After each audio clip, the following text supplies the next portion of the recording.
Hello, Econ 151 students. In Chapter 8 homework, we're going to look at some of the homework problems related to our look at GDP. In this first one, we're looking at how value added is a process by which each step of the production process adds a certain amount of value. The key to remember here is that the total of value added should equal the retail price or the price that it sells to the consumer at. So it's important to keep that in mind, and you can see the process here. So with the cotton farmer, the raw cotton adds $2 of value because that's the value of the product. When that cotton is woven into fabric, it becomes worth $4, so $2 were added to the value. When it's made into a shirt, the value is now $16, so the added value is $12. And when the shirt is sold to the consumer, it's $36, and the value added you can calculate there. And the total should be what you see here as the price. So you shouldn't have too much trouble, but it's good practice for understanding that method. If prices rise over time, then real GDP will be what? So in order to answer that one and the next one, I want to refer you to one of the slides in the PowerPoint presentation. This has a really good way of seeing how your base year prices are where your nominal and your real GDP are the same. So if you do a GDP deflator, at this point it's going to be 100. So your base year prices are where nominal and real are the same. So what that means is if prices are rising past the base year, you can see that nominal is going to be higher than real because nominal has to be deflated in order to represent the real increase because prices are going up. So it's deflated to the real. So nominal is going to be greater than the real. So this one, it says then real GDP will be, and you can see the graph also in the years before the base year, you're going to have the opposite effect because we don't really know the conditions before the base year, but in this particular case, the nominal GDP was lower than the real GDP. So prices were probably not rising by as much. You had a different situation. So you can see graphically that in this case, your real GDP before the base year was more than your nominal GDP. And after the base year, as prices are rising, you can see that nominal is greater than real. The next one asks a similar question. It says, suppose the base year is 2001, looking at GDP data from 2001 to the present, and I can just tell you right now that prices from 2001 to the present have risen. So we're going to be in this section of our graphical analysis. Prices are rising from our base year, 2001 in this case. What's going to be true of real GDP, and you can see again that while prices are rising after the base year, we'll see that real GDP is going to be less than nominal because nominal is going to overstate it and it has to be deflated.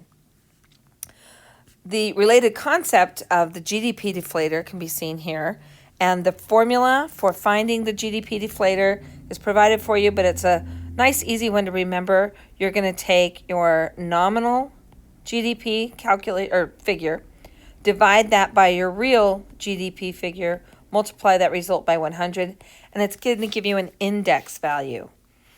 So here in 2011, the value of the GDP deflator, you can plug those numbers in here and get a value.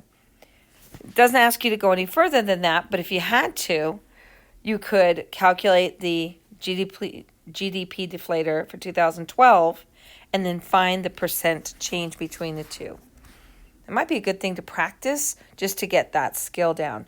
Percent change is calculated as new minus old over old times 100. So just for fun, you may want to try that just to get your skills sharpened a little bit.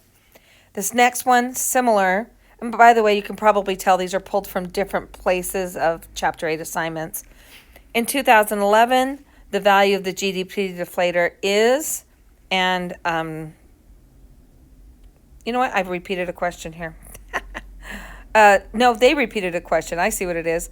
So you have the same exact question. So that's the good news. These are in two different assignments. And you're going to use the same thing Same formula to do all these things. If you want to extend it, you can do that. If the GDP deflator in 2012 has a value of 98, then what does this mean? So it doesn't say anything about that before, and it doesn't say what came before. But here's the thing. We know that in the base year, the GDP deflator is 100. So if it's 98 now compared to whatever base year, then what do we know about this? And we can say that assuming our base year, and we don't know it, so we don't say it's negative 2% automatically because we don't know. But we could say this: prices have decreased 2% between the base year, whatever it happens to be, and 2012. These other answers assume that the prior year is the base year, and we just don't know that. So the most correct answer, the only correct answer, is this last one. So watch out for things like that. They want to make sure you understand the concept. Calculating real GDP in this next one is a pretty simple concept, or process rather. You're going to take your quantity of goods times price for each one, calculate nominal GDP for the base year, and that gives you your base year real GDP. And then you're going to calculate the 2017 quantities in terms of the base year prices. So real GDP in 2017. You actually don't have to do the nominal calculation for 2009, but you can simply do the 2017 calculation by saying 100 of denim pants times $40. And you'll add that to 80 units of wine at $11 and 20 units of textbooks at $90. And when you add that up, that's going to give you your real GDP. The next one, similar to that, says suppose the information in the table is for a simple economy that produces only 4 goods. And further, we're going to assume that all of the cotton is used to produce shirts. So this one is going to go a little further. It says if the base year is 2009, what is the real GDP for 2018? And it's a little bit tricky because they want you to remember that cotton is not a final good and service, so it won't be counted in GDP. It's going to be an intermediate good. So we're going to calculate, and this becomes pretty basic. If 2009 is the base year, we can calculate the GDP there, or the nominal, or we can just calculate the 2019 or 2018 quantities in terms of base year price. So we can take 120 times the base year price of $55, 120 times the base year price of $3, and 50 units times the base year price of $30. Total that up, and that's going to give you your GDP. In the next one, another calculation. A simple economy produces 2 goods, bread and technical manuals. Price and quantity data are found here in the chart. And they want you to see the differences between year 1, the base year, and year 2. So in year 2, nominal GDP is, and you just take price times quantity, and you're going to get values there. And that added up will give you the nominal GDP. And then real GDP is going to be these quantities multiplied by the base year prices. So that's real GDP. So just remember how to do that, and it's good practice for understanding the difference between the two. Nominal, current year on its face. GDP, or real rather, is adjusted for inflation, so it's calculated in the base year prices.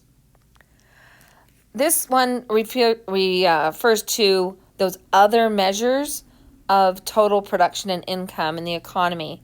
So it compares them and asks you to recognize that they have different characteristics. So GDP is all of those component parts that we talked about before, that you read about: consumption plus investment plus government expenditures plus net exports. GNP is GDP plus income from the domestic companies that are producing abroad. So it's going to necessarily be more, right? It's a little bit more, you see that. National income is, you got to see this here, is calculated as personal income subtracted or minus the consumption of fixed capital, which is depreciation. Personal income is personal income, and there's a few categories subtracted from that. And disposable personal income is personal income minus taxes. So all they're asking you to do here is see which of these statements is true if you're looking at these graphs and the information on the graphs. Should be okay with that. And the last concept is GNP, which is that gross national product, where it's GDP plus domestic producers producing in other countries. So which one of these would be included in GNP? And just think about an American firm that's producing in another country. And that's going to be part of GNP.